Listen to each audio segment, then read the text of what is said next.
Okey, kita tengok soalan seterusnya. Diberi bahawa persamaan kuadratik X kurungan X tolak 5 per 3 sama dengan 2. Okey, X per X kurungan X tolak 5 per 3 sama dengan 2.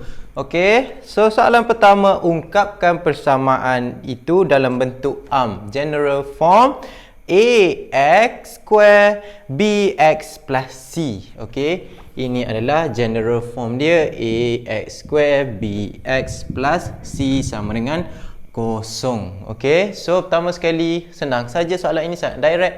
Buka sahaja bracket, pindahkan 3 ke sana. So kita akan dapat X sama dengan 6, X kurungan X tolak 5, tutup kurungan sama dengan 6, buka kurungan ini. So X square tolak 5X. So pindahkan 6 ke sini, kita akan dapat negatif 6 sama dengan 0. Okey, so A dia adalah 1, B dia adalah negatif 5 dan C adalah negatif 6. Okey, sangat simple.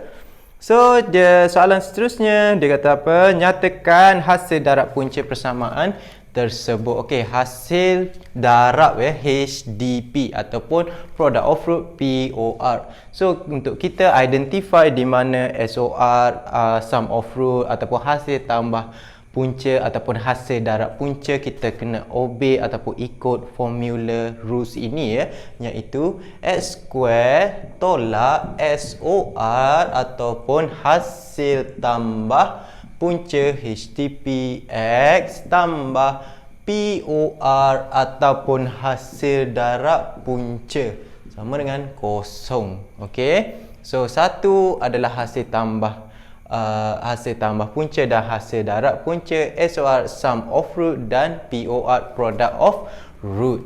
Okey, so jika kita bandingkan dengan equation yang kita dapat ini, kita tengok dia mahukan hasil darab iaitu berkedudukan di sini. Tapi anda kena ingat dia kena ikut rules. Yang pertama sekali, di depan X square kena wajib positif 1, tak boleh nombor lain, tak boleh sign lain tak boleh negatif, wajib positif dan 1 sahaja So kita akan dapati bahawa POR dia ataupun hasil darab untuk equation ini ialah negatif 6. Okey, kedudukan dia di sini sama dengan di sini So POR ataupun hasil darab punca adalah negatif 6. Okey, itu untuk soalan ini. Kita tengok soalan part B pula.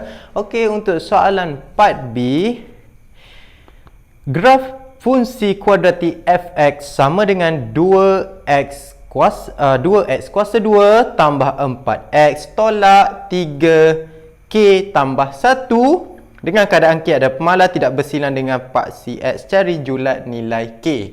Okey, yang pertama sekali, apabila dia cakap julat ataupun range of values, maksudnya nilai k ini mestilah lebih daripada 1. And then kita nak guna formula apa So untuk masalah kuadratik, untuk mencari unknown bagi A, B ataupun C ataupun ketiga-tiganya ataupun salah satu dua, iaitu unknown bagi A, B dan C, kita haruslah mengguna formula B square minus 4AC.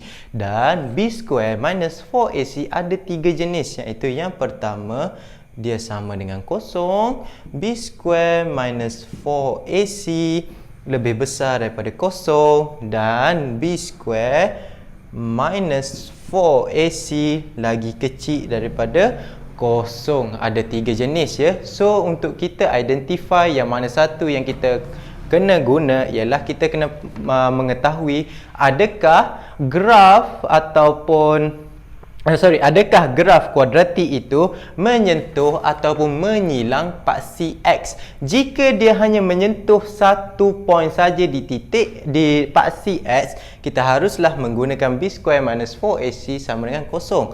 Sebagai contoh, ini paksi Y, ini paksi X, dia hanya sentuh satu sahaja. Bermaksud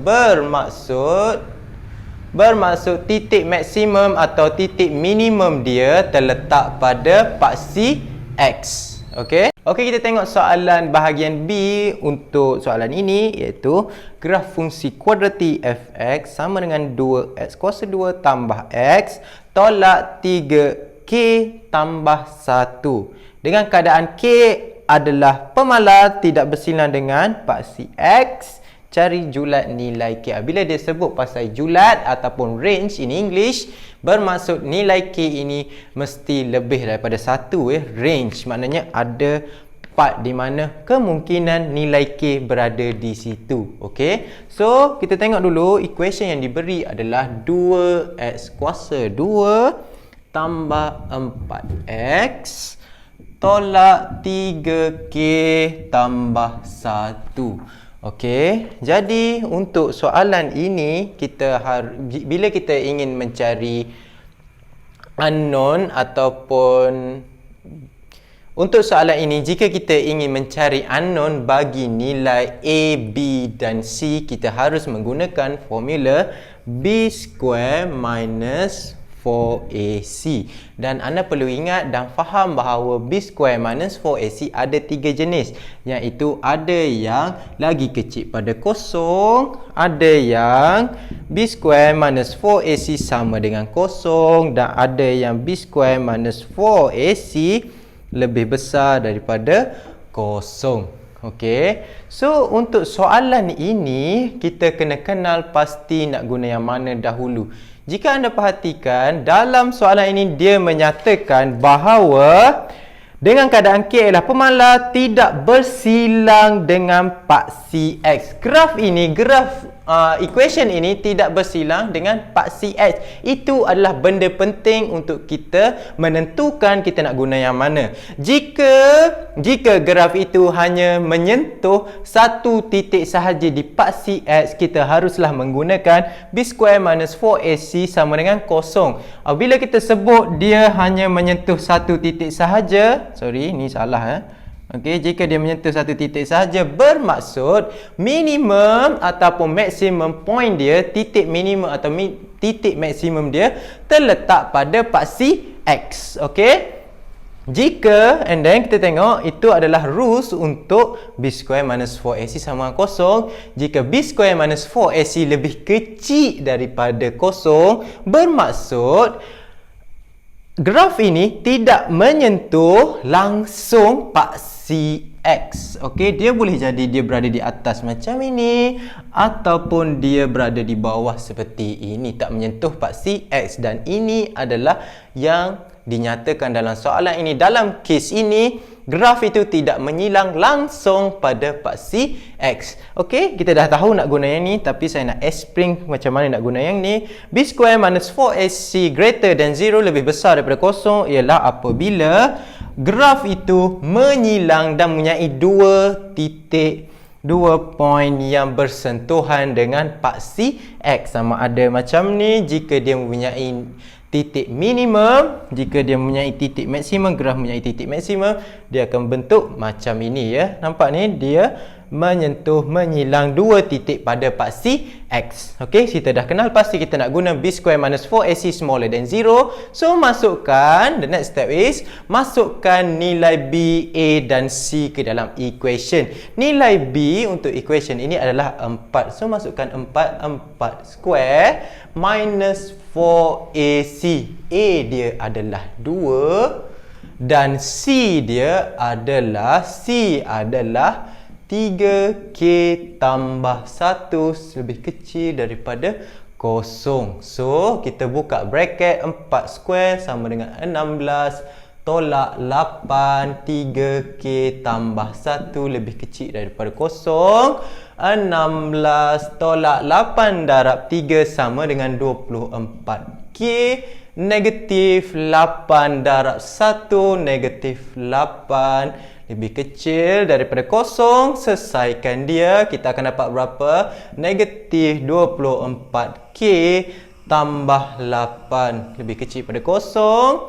Dan the next step is kita pindahkan ke sana.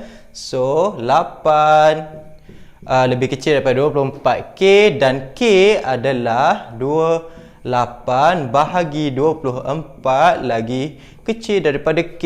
K lagi besar daripada ini 1, ini 3. So, K haruslah lebih besar daripada 1/3. Okey, itu adalah range ataupun julat bagi nilai K. So, K haruslah kena lagi besar daripada 1/3. Tak kisahlah 1 ke 2 ke 3. As long as dia lagi besar daripada 1/3. Okey, itu jawapan untuk soalan ini. Okey, so yang penting untuk soalan ini ialah kenal pasti formula mana yang kita nak guna. Okey.